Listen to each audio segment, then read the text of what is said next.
You know, this really needs its own video, but we have to touch upon it in order to move forward. What is our consciousness? It's our rational thought process, our intelligence. We take great pride in our intelligence when we say things like, "Oh, be rational," or "That isn't logical."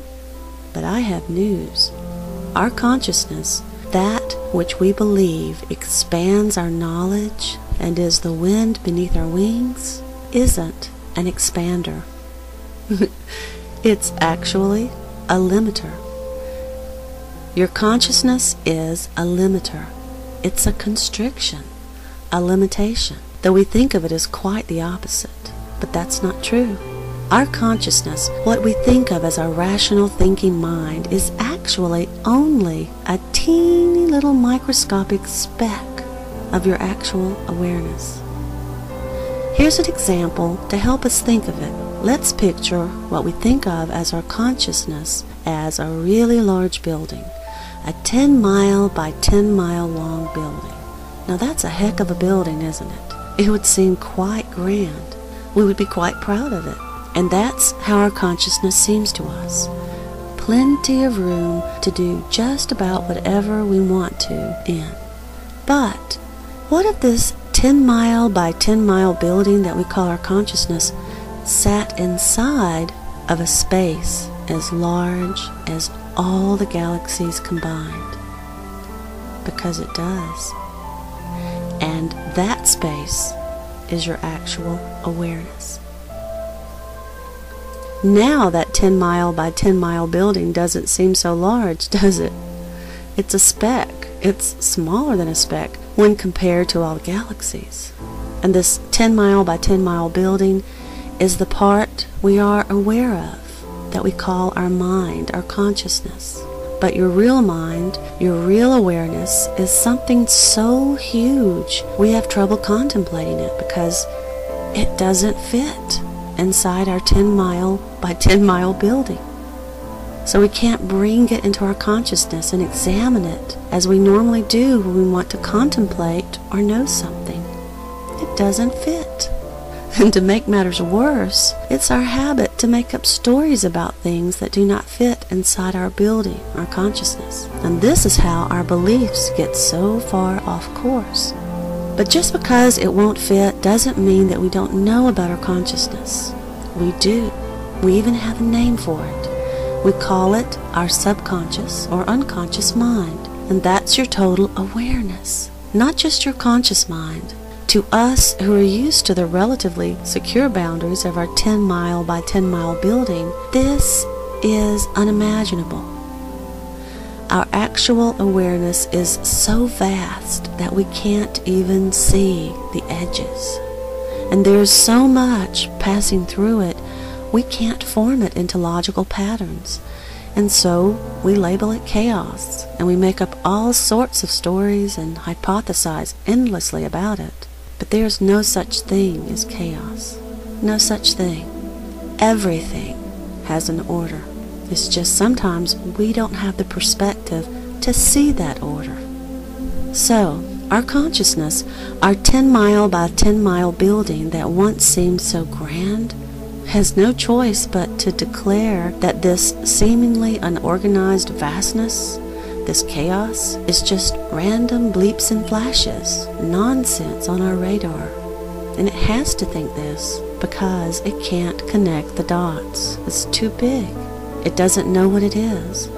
But even so, we access it all the time. In fact, we do it daily, and we leave our consciousness, our limiter, behind. And we access this larger awareness every time we dream. Sometimes we even take problems that we're having a hard time resolving into our dreams, into our larger awareness, and we bring back answers with us, don't we? Have you ever done that before? I have. You probably have too.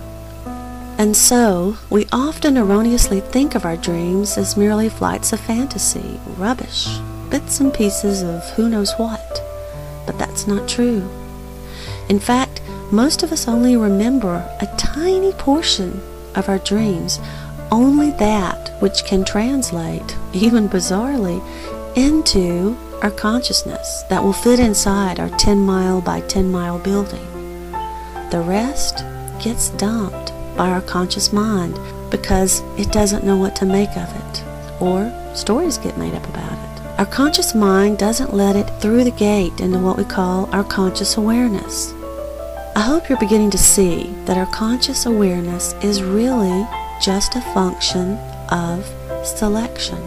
It keeps what it can make sense of, what it thinks might be important, and turns away what doesn't fit into your paradigm. Or if he can't turn it completely away, he'll make up stories about it. Your consciousness is a gatekeeper.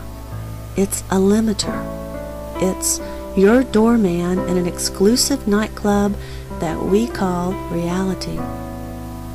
We think of it as a means of expansion, but it's actually a limiter, a constrictor. And in this way, this doorman, our consciousness, keeps what we perceive as reality nice and tidy for us. He has his checklist that holds what you consider possible within your reality. And that is his Bible, and he only lets in what you have put on that list. So what happens if we want to add to this list? How do we accomplish that? Say we're looking out the window of our consciousness one day, and something passes by and catches our eye, and we want to find out about it. And so we put it on the list to be allowed into our consciousness. We begin to consider the possibility that some of these things passing by our window might be worth a look, and we begin to be open to exploring them in our paradigm and making them fit, even if we have to take down walls in our 10-mile by 10-mile building to get a good look at them. And this is how our consciousness expands. We're constantly giving our doorman, our consciousness, an edited list. This is how we grow. This is what you're doing right now. This is how science opens its mind to the possibility of other things. This is how new ideas seem to be born. But nothing is new. Everything already exists. We just put it on the list to be let in to our exclusive club reality.